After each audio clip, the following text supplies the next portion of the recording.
Hi, hello, how are you everyone?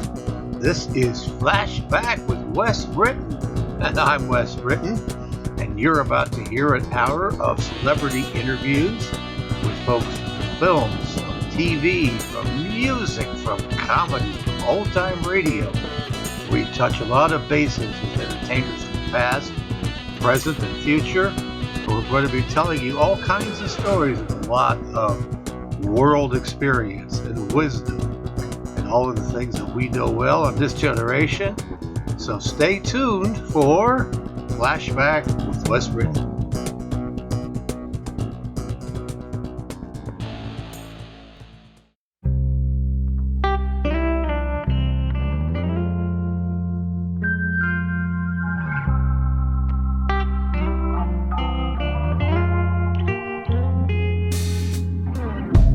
Desert skies alive with lightning, lit up like the 4th of July.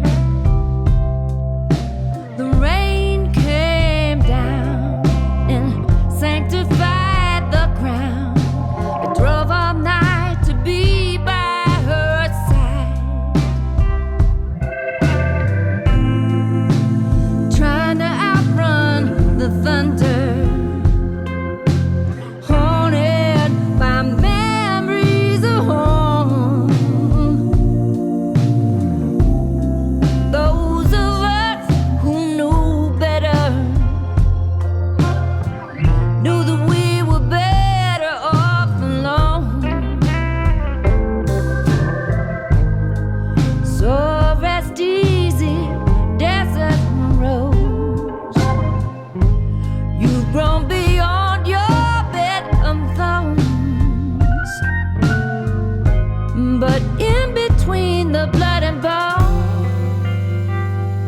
A broken heart,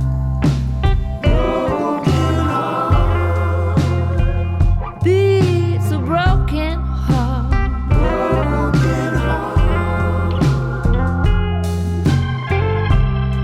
Mojave wind won't stop whispering secrets it refuses to contain.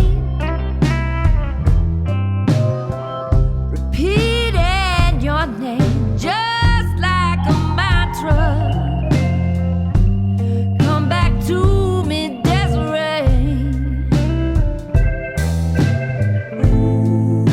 We've reached a room by daylight,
And that was some gentle new blues from a lady named Allison August. We thought it'd be the ideal song to kick off today's first half of our special interview with Stefanie Powers. Actually, today's kind of two parts in one. As you'll hear in just a few minutes, she's going to tell you an awful lot about experiencing the LA fires. And then we're going to go back into her showbiz history and look at April Dancer and the Girl From U.N.C.L.E. and Jennifer Hart and Heart to Heart. And then we got some more music for you. But we'll get to that when we get to that. And till then, here is Stefanie Powers. Here we go. 1, 2, 3. Hello, this is Stefanie Powers, and you are listening to West Britain. Please tune in. Okay, can we do that once again and add in flashback? And you are listening to Flashback with West Britain. Okay, ready? 1, 2, 3. Are you ready? I am ready. Action. Don't laugh, because then that'll be on the tape. All right, let me do it. 1, 2, 3, action. Hello, this is Stefanie Powers, and you are listening to... Oh, dear, what are we listening to? We should leave that in. Flashback with West Britain. Flashback, okay. Here we go again. 1, 2, take 3. 1, 2, 3. Hello, this is Stefanie Powers, and you are listening to not take 3. Oh, shit. Oh, boy, I hope that doesn't happen to me on the set. I'm going to have to keep all these and put them together on a string. Okay, what is the name of your show? Flashback. Flashback. Okay, sorry. Okay, here we go. 1, 2, 3. Hello, this is Stefanie Powers, and you are listening to Flashback with West Britain. Yay! There we are.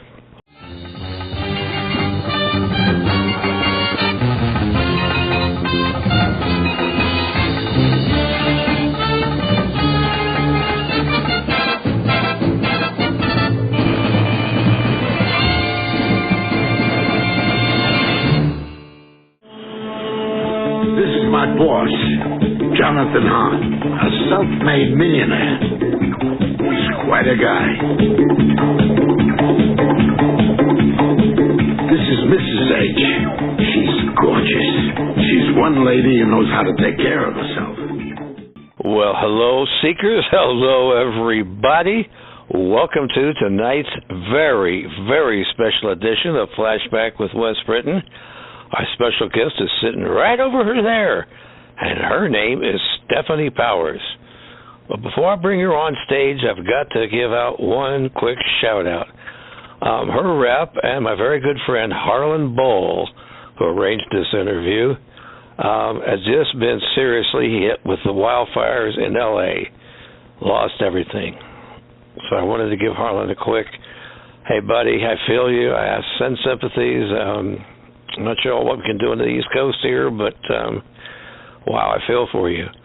And if memory serves, the day we were setting up this very interview, he said that you, Stefanie, were being hit with an evacuation order. What was that all about? Well, I live in a canyon, and these canyons that go, we're all connected, just so your viewers kind of understand. The fires in Pacific Palisades and in Malibu, not so much the one in Pasadena, in Altadena, but they all share one thing in common, and that is that they're communities that are built up against a rise to the top of what we call mountains. You can call them mountains, you can call them hillsides. Fire tends to run up a hillside or flush down the hillside. And, of course, the combination of wind and the wind that the fire makes, because nobody talks about that wind. We had 80-mile-an-hour winds going through this whole basin. Los Angeles is 400 square miles in size, and it's a kind of basin area with mountains on sort of two sides of it. And the winds, which come up normally from the south, were replaced by winds coming down from the north at gale force. Yikes. and the gusts were whipping by between 80 and 100 miles an hour in some cases. So when either an electric box explodes, or we have an indigenous vegetation called sumac, which is all over our hillsides, which has oil in it, and it explodes like a bomb. It explodes, and the sound is deafening, and the sparks go all over the place. Why do I know so much about this? Because I used to live in Malibu, in the hills of Malibu, and I myself have many occasions stood on the roof of my house and with other people with wet towels on our heads, fighting off the sparks, with the fire whipping around my property.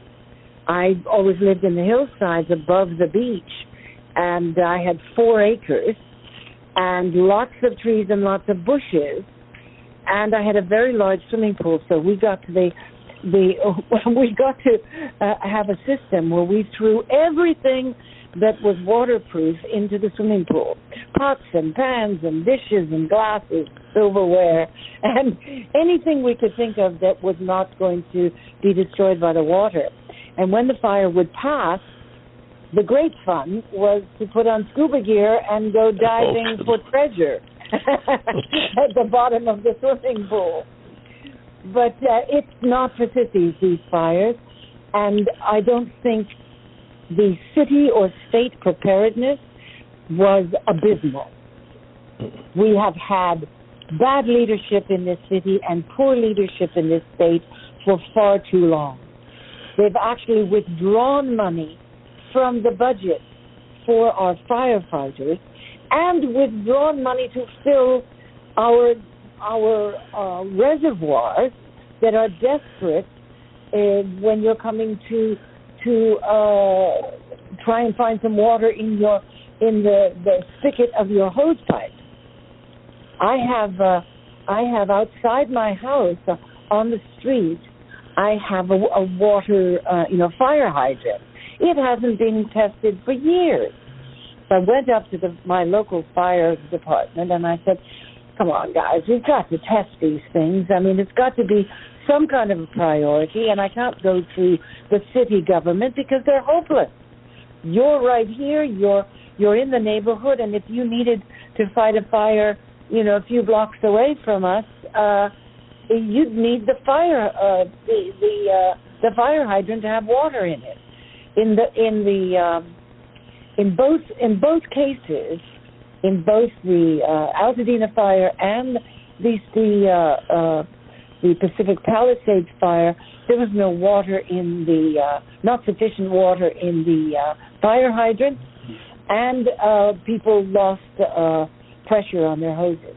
So, I mean, you would think this is a city that has had earthquakes, we've had fires, do you not think that it's time we had some kind of leadership that said we better have some emergency structures that we test from time to time? How about emergency evacuations for certain areas? Wouldn't that be a good idea? I'm not a rocket scientist, but I think that would be a reasonable thing to expect from the leadership in your city. Isn't that what a government's for? I thought it was, but our mayor wasn't even in Los Angeles when the fires started. I remember that. She was in Ghana. What was she doing in Ghana? She still hasn't answered the question. And who was paying for the trip? Us? Taxpayers? I'm sorry. I hope this has destroyed her career, her political career, with which she had many ambitions. And I'm sorry, but I also think that any idea of us having an Olympic Games here in 2 years should be canceled. Mm. Because to be perfectly plain and simple, any money that is diverted from rebuilding these communities, because it's going to, promote the Olympics. And when was the last time you heard that any city made money off the Olympics? It's a loss. It's always a financial disaster. And we don't need another disaster. We need the money to be focused on rebuilding. So that's my That's my platform. Now, except you didn't tell us what happened to you. What happened to your property? Well, because I live in a canyon, and that canyon, the wall of that canyon, one of the walls of that canyon, is the wall for the canyon. We share the wall for the canyon to the east of me or to the west of me. And there was a fire that morning. Tuesday morning, I went outside because I had had a party the night before, and they were trying to get rid of, to fold up the tent for the party, and the wind was blowing so hard they couldn't. So finally the men got all the tent stuff into their truck, and I went to say goodbye to them and give them a tip, and I look over to the side, and I see at the top of the wall of the canyon that I live in, smoke coming up, but billowing smoke. So I ran in and called the fire department. They said, we have it under control. The smoke will turn white soon. So that means that the burning fire is out, and when the smoke turns white, and it was done. It was white in very short amount of time. But the wind was blowing so hard, we were just shy of having been involved in a major fire. They then turned off the electricity in our area, which was smart because when you have winds gusting at 80 miles an hour, the fire can come from an exploding electrical box. So that was fine the first night, but I also forgot that I thought, well, I can get some heat from my gas fireplace in my bedroom, but the ignition for the fireplace works off of electricity. So I didn't have that. But I did have 5 dogs to share my bed. A 5-dog night. It was a 5-dog night, yes. In the morning, a friend came down, but I had no phone. I had none of the things that function off of electricity in my house. I had no Wi-Fi, and because I live in a canyon, I have no phone because it works off of Wi-Fi. So all of it was sort of a perfect storm. A friend of mine came, knocked on my door and said, come up to our house because we have a generator. They help. I've got one. Well, I live in East Africa as well, and I have a generator there because, of course, we're in East Africa. I'm in the countryside, and I have some electricity, but the electricity goes off quite often, and the generator kicks in. So, but I never thought I'd have to have a generator. In L.A. In Beverly Hills, thank you. Yes. But I guess that's going to be the next big purchase for everybody who has a home. Thank God. It is beyond everyone's wildest imagination. The photographs don't do the damage justice. It does look like a war zone. It looks to see an entire neighborhood where nothing is standing except fireplaces, and this is hundreds of homes. Hundreds. It's not, on the beach, a long stretch of beach, 100 homes, one after the other was burned down. And it's almost impossible to kind of think. Here's the water, the sand, and the destruction. You just don't put them all together. So that's what it's like here right now. And I think I'm a horse person, so I have horses here. And so all the horse community, everybody got together and started to help with the evacuation. But once the horses were evacuated, there's one facility alone that I started helping out at, the Los Angeles Equestrian Center. 367 horses were brought there. They could put them into the temporary stalls that they have unoccupied for horse shows, but there was no water. There were no buckets to put water in. There was no feed for them. There was no bedding. It was dirt floor, and which wasn't as bad as cement would be for their feet. But anyway, we're all hauling hay in and trying to get as much hay as we can possibly. Now there's a shortage of hay, so we're calling all over, and we've got hay coming from people. And I did a radio show that was in Scottsdale, and that whole radio station was collecting hay to be brought over to L.A. to feed the horses that had been evacuated. It was a wonderful, wonderful nationwide effort, and all the horse people really responded. Lots of volunteers, and it was quite amazing. I met a woman who had rescued 39 horses from the Altadena area, but she lost her home. But she didn't care. The horses were saved. Well, I figured we would soon be getting to your love of the wild, and you've got a considerable amount of interest in that. But, wow, I'm trying to shift gears here. Not sure how I can do it, because that was pretty profound stuff you just shared, Stefanie. Well, we're not necessarily ready for this, The United States and our population has never, only through weather tragedies, do we experience something that affects us immediately, because we've never had a war except for the Civil War, and that was pretty horrible, on our soil. So we're none of us prepared for anything emergency. We think if the TV doesn't go on, we start screaming and yelling and getting mad and throwing things at the television. We're really very spoiled. Yeah. So it's sad that the human race has to learn things out of tragedy. But let's hope we do. And let's hope it gives us a greater appreciation for how fragile we are, how fragile our planet is. And then we can segue to our responsibility to rebuild that which we have destroyed. Part of the reason that we have all these fires is not just because it's a kind of condition that we now have, that we've had in California. Brush fires have always been a kind of reality for people who live in California. As I said, I lived through three Malibu fires, and that was when the population was about a third of what it is now.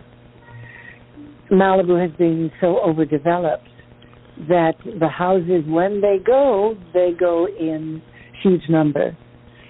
And I remember I lived on a road that only had 4 houses on it, and now it looks like Hong Kong. It's kind of got bumper-to-bumper houses in that area on the hillside. So when there's a fire, it's, houses and lifestyles and everything are wiped out.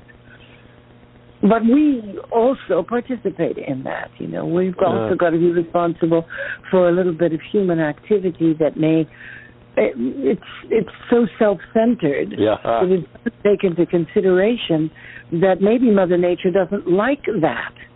And maybe Mother Nature isn't going to protect us.